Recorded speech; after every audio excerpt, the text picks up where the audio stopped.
Valdría la pena hacernos hoy una pregunta. ¿En qué modo vivimos nosotros nuestra fe cristiana? ¿En modo usuario o en modo testigo? El modo usuario es quizá el más cómodo y yo diría que de alguna manera es al cual nos hemos acostumbrado más. Es hacer uso de las ventajas que trae la fe cristiana y ser, por lo tanto, alguien que aprovecha lo que la fe cristiana tiene para ofrecerle. Si le ofrece consuelo, me beneficio del consuelo.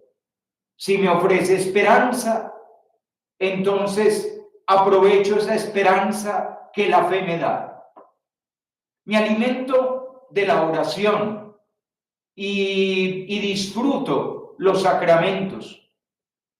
Asisto al culto cuando se puede asistir al culto, ya sea en una capilla o en una iglesia o en una parroquia, para sacarle todo el provecho posible a los sacramentos que la iglesia me ofrece. Y entonces disfruto de la Eucaristía, de la Sagrada Comunión, si es posible, del sacramento de la confesión y, dependiendo del momento de mi vida, de los otros sacramentos que la iglesia me ofrece: el bautismo, la confirmación, el matrimonio, la unción de los enfermos. Y entonces, de alguna manera, vivo la fe como algo que me beneficia a mí, alimenta mi vida. De alguna manera es esa palabra de Dios que edifica mi vida y que me da apoyo, sabiduría, guía y muchas veces consuelo y esperanza, sobre todo en estos tiempos tan difíciles que nos ha tocado vivir. Me apoyo en la fe, para sacar fuerzas de ella, me apoyo en la fe para sacar luz de ella, me apoyo en la fe para, de alguna manera, intentar llevar un poco de fe a quienes me rodean. Y entonces, apoyado en la fe, apoyado en la oración, tengo presentes a mis seres queridos, a mis padres, a mis hijos, a mis hermanos, e incluso a algunos más de mi entorno que me piden que ore por ellos. ¿Acaso porque creen en la oración y por lo tanto creen que la oración en la comunión de los santos, es decir, cuando todos oramos por todos, tiene una mayor vitalidad y una mayor fortaleza y una mayor eficacia? ¿O acaso que también hoy en día es muy normal porque ellos no oran y porque ellos no tienen fe y por lo tanto se apoyan en mi oración, ya que yo sí oro, y en mi fe, ya que yo todavía la conservo? El modo usuario es un modo obviamente válido. Todos nosotros, todos sin excepción, aprovechamos lo bueno que nos da la fe, y la fe tiene muchas cosas buenas para darnos, muchas cosas buenas que nadie más nos puede dar. El consuelo de la fe, la esperanza de la fe, las virtudes de la fe, los frutos del Espíritu Santo y los dones del Espíritu Santo, la riqueza de los sacramentos y la belleza de la comunión de los santos, de toda una iglesia que ora por nosotros. Todo eso es una realidad maravillosa que solo la fe puede dar. Eso no se equipara ni se compara de ninguna manera con lo que nos puede ofrecer el mundo, ni siquiera con sus disfrutes y placeres, ni siquiera con sus consolaciones, que muchas veces terminan siendo tan poca cosa y tan huecas, porque suelen ser consolaciones de un pequeño instante, lo que dura un viaje, lo que dura un paseo, lo que dura una fiesta, lo que dura una embriaguez, lo que dura la pequeña dicha de poseer algo que no tenía antes y que ahora poseo, pero que después de unos minutos, unas horas o unos días ya es algo que se envejece entre mis manos. Solo la fe tiene la capacidad de ofrecer esas realidades espirituales y celestiales que al ser humano le hacen tanta falta para trasegar el camino difícil de la vida. Un camino aún más difícil en tiempos difíciles como estos que estamos viviendo.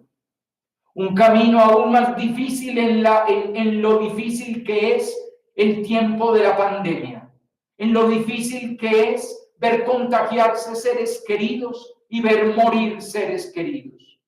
¿Cuándo te tocará a ti? ¿Cuándo nos tocará a nosotros?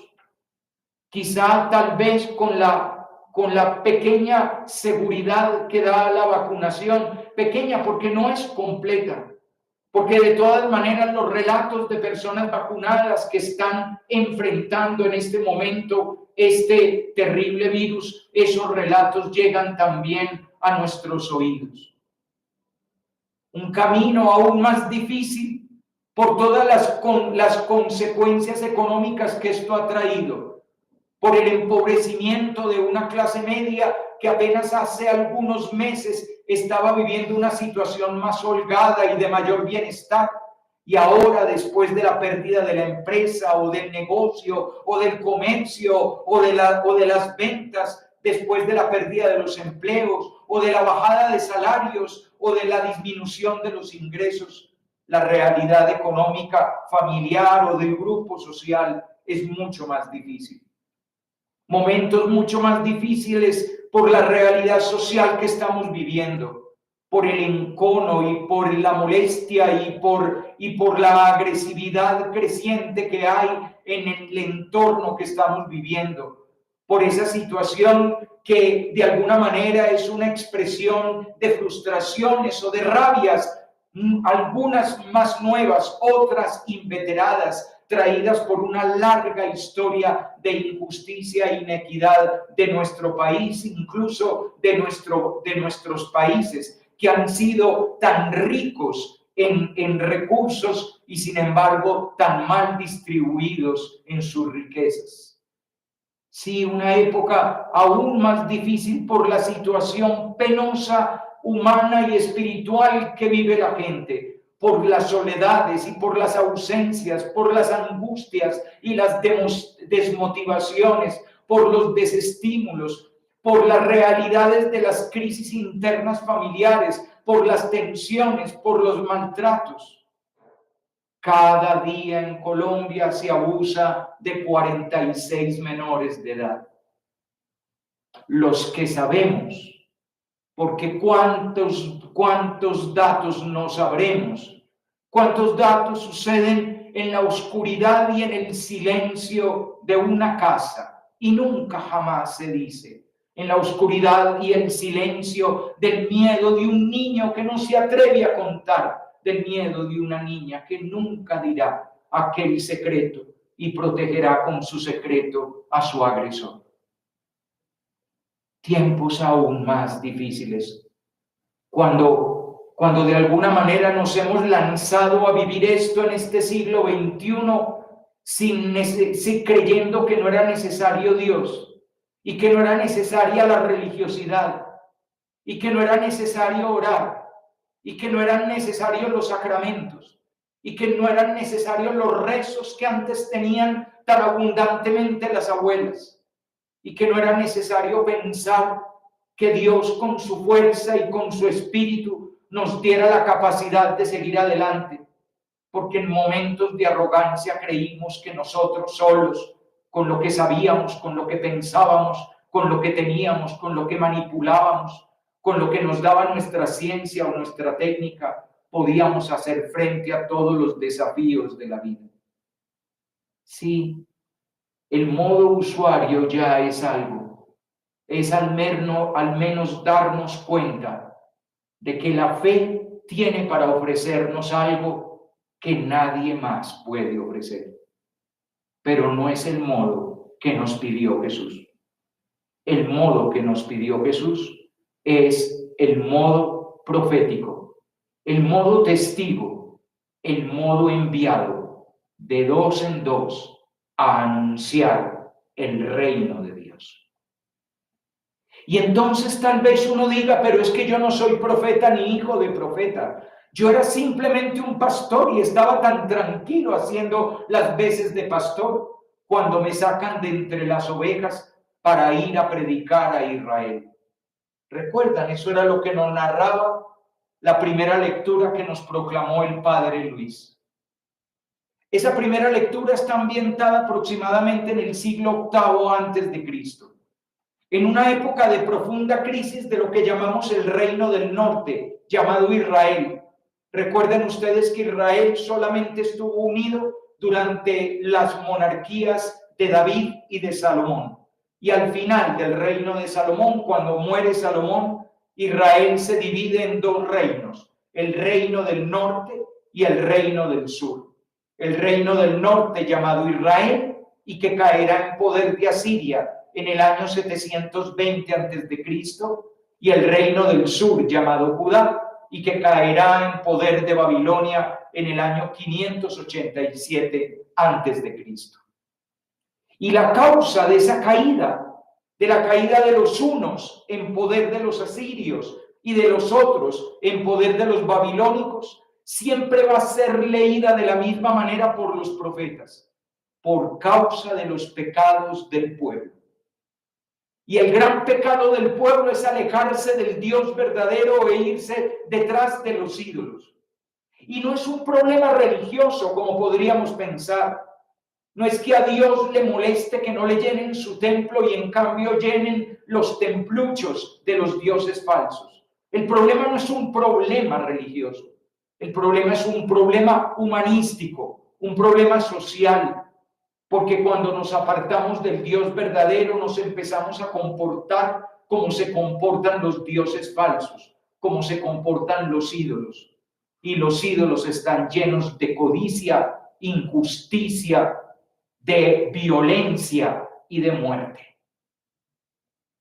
Por eso es que un pastor de ovejas es enviado a profetizar al reino del norte para decirle al rey la verdad de cómo tiene que cambiar su vida él y todo el pueblo.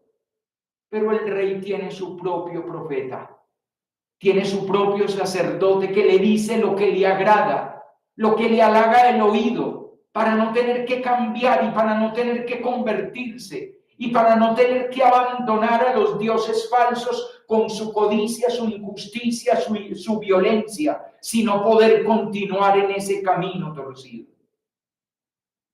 Y hoy, ¿acaso no existe algo muy similar? ¿Acaso no está el mundo de hoy lleno de profetas que anuncian falsedades y proclaman falsedades a través de las redes sociales, haciendo creer que las falsedades son verdad? Toda una serie de profetas falsos, influencers y youtubers que a través de su capacidad de influencia convencen al mundo de que lo incorrecto es correcto, lo injusto es justo, que su violencia es permitida, que su rabia está muy bien puesta como rabia, que el odio que anuncian es la manera de transformar la sociedad, que su forma de hacer una nación nueva es destruirla primero y arruinarla primero, llenándola todo de odio y de un resentimiento que pareciera no calmarse jamás. Unos influencers y youtubers, unos profetas que enseñan a adorar lo corrupto, a seguir el camino de las perversiones y de lo degenerado, a llamar lo impuro adecuado y decente, a llamar la inmoralidad un derecho personal, porque yo con mi vida o con mi cuerpo hago lo que quiero. Esos influencers y youtubers, profetas de los ídolos, que proclaman que está bien matar lo que está vivo, así venga en el vientre de una madre o así esté enfermo en una cama, porque matar está bien, sobre todo cuando la gente nos estorba, según dicen estos profetas de desgracia. Y a esos profetas de desgracia es enviado Amós, el profeta incómodo que anuncia cosas incómodas como la sacralidad de la vida o la importancia de que llevemos una vida recta, ética y moral. Y eso, en el mundo actual, no es bien visto. Vete, profeta, vuelve a tu tierra, nadie te necesita, cállate. Y no les extrañe que en este momento de la historia vivamos en una sociedad que es tan agresiva con la iglesia, porque en el fondo a sombrerazos la quieren callar para que no diga verdades. Y están felices de las incoherencias que la pobre iglesia tiene. Y están dichosos cada vez que descubren un pecado que ella haya cometido para poder enrostrárselo y al mismo tiempo decirle: cállate, tú no eres nadie para hablarnos de dignidad. Cállate, tú no eres nadie para hablarnos de decencia. Cállate, tú no eres nadie para darnos lecciones de vida. Porque en verdad el mundo se ha llenado de sacerdotes amasías que quieren expulsar con amenazas al profeta, porque el profeta dice cosas incómodas, nos recuerda la altura y la calidad de lo que tendríamos que vivir y no nos está dando ganas de vivir. ¿En qué modo vives tu fe? ¿En modo usuario? ¿Cuál parásito te aprovechas de todo lo bueno que te da tu fe, pero no le das nada, no le ofreces nada, no le entregas nada? Simplemente chupas lo que te alimenta y nada más. Hoy en el Evangelio llegamos a un lugar muy central del Evangelio. Y ese lugar muy central es cuando los elegidos son enviados. Ya antes el Evangelio de Marcos nos había dicho que mientras subía la montaña, Jesús llamó a los que quiso y los llamó para que estuvieran con él, para que lo acompañaran y para enviarlos con poder de expulsar demonios. Son las dos realidades que en el Evangelio de Marcos sintetizan la vida del apóstol, la vida del discípulo. Un discípulo acompaña al Señor, vive con el Señor, permanece con el Señor. Y un discípulo es enviado para expulsar demonios, para anunciar el reino de Dios y expulsar demonios. Este texto que hoy hemos proclamado tiene 3 momentos. El primer momento es el momento del envío. Y el momento del envío es que los envía de 2 en 2 con autoridad sobre los espíritus inmundos. Los envía de 2 en 2 porque es un testimonio. Y según la tradición hebrea, el testimonio de 2 personas es válido. Por lo tanto, por eso tienen que ir de 2 en 2. No solamente porque humanamente se acompañan, siempre será más difícil un trabajo en soledad. No solamente porque se acompañan, no solamente porque el uno y el otro tendrán la posibilidad de aconsejarse, amonestarse, animarse, corregirse, sino fundamentalmente porque el testimonio de 2 es un testimonio creíble, es un testimonio que si lo dicen 2 es porque debe ser verdad. ¿Cuál es el testimonio que van a dar? El testimonio que van a dar es el reino de Dios. Eso es lo que han venido aprendiendo de Jesús. Tengan presente que un poco más arriba de esto que hoy estamos proclamando, un poco atrás, y lo vivimos en los domingos anteriores, estaban todas las enseñanzas de Jesús sobre el reino de Dios, particularmente las parábolas. Y nos decía el mismo Evangelio de Marcos que lo que Jesús enseñaba a la gente con parábolas, se los explicaba claramente a sus discípulos en privado. Por lo tanto, todo eso que han aprendido los discípulos del reino de Dios es lo que ellos van a ir a anunciar. ¿Para qué? Para lograr lo que se propone el Evangelio de Marcos y que nos decía al principio del Evangelio, cuando comenzamos el año, eso lo leímos en el Evangelio de Marcos. Llamar a la conversión porque ha llegado el reino de Dios. Conviértanse, decía Jesús en el capítulo 1 de Marcos, conviértanse y crean en el Evangelio.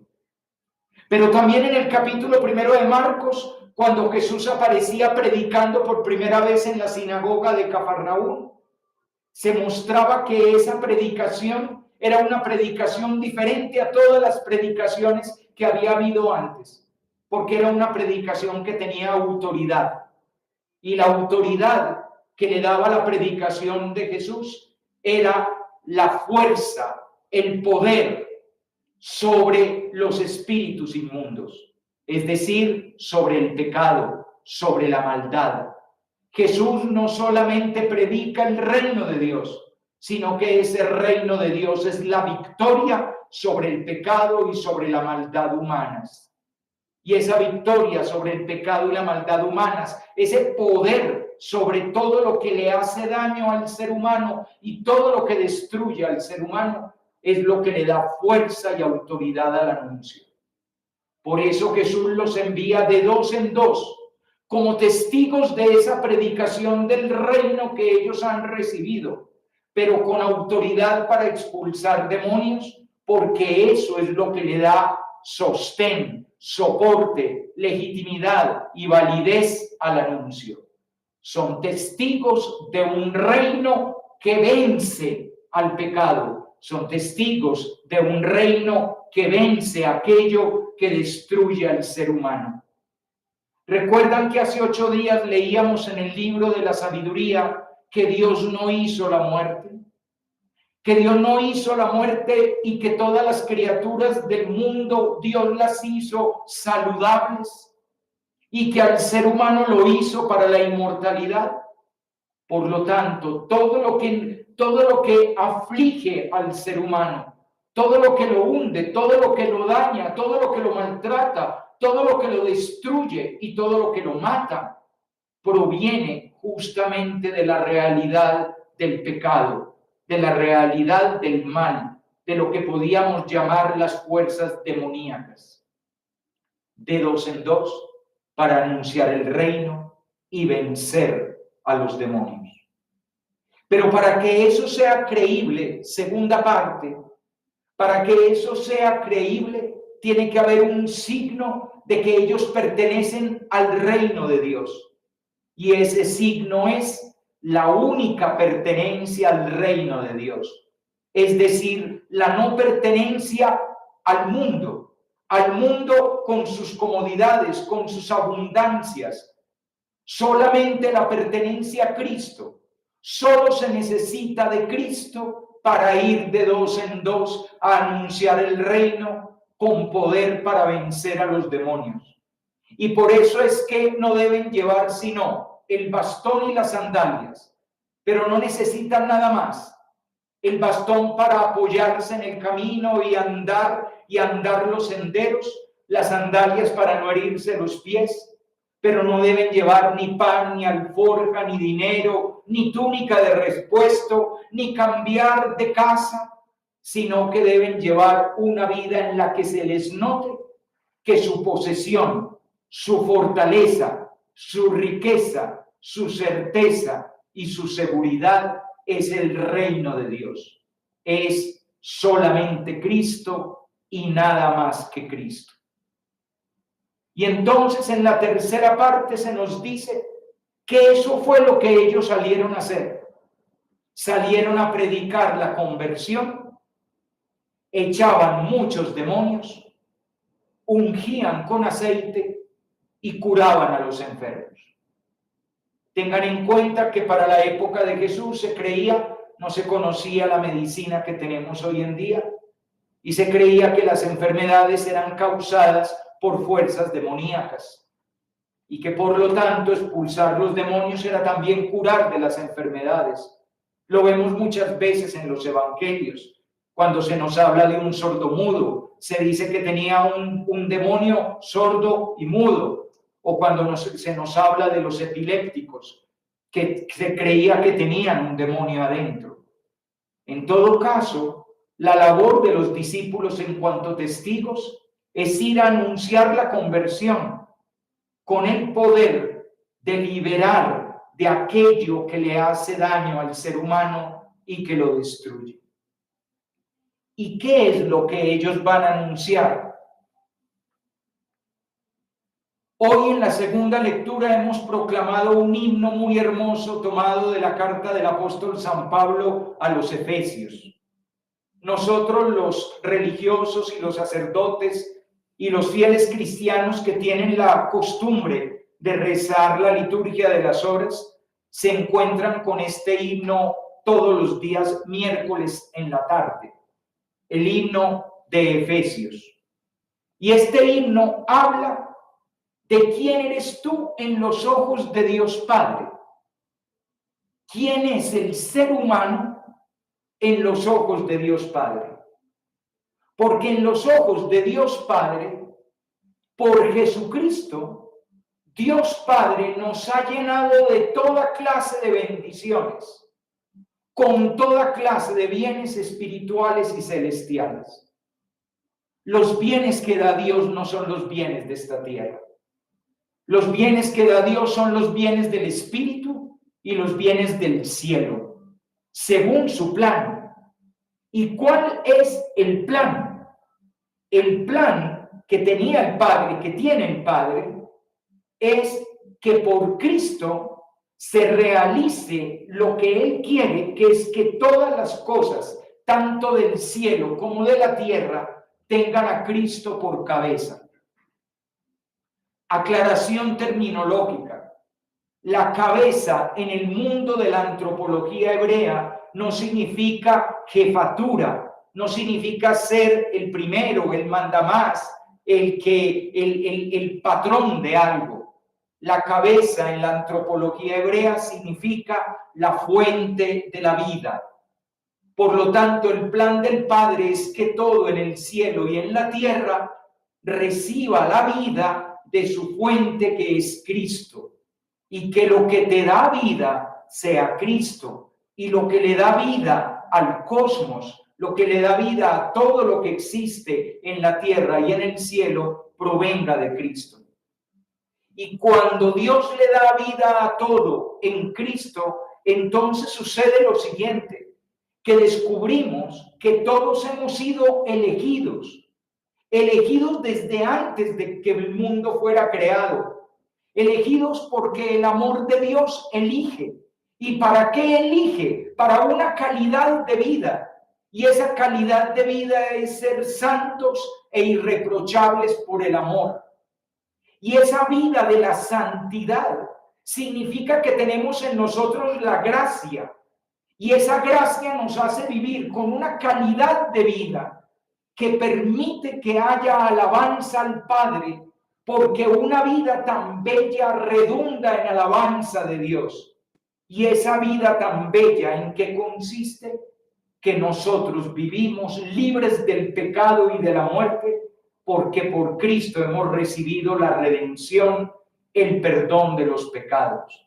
Y esto ha sido sobreabundante, un derroche de amor de Dios para con nosotros.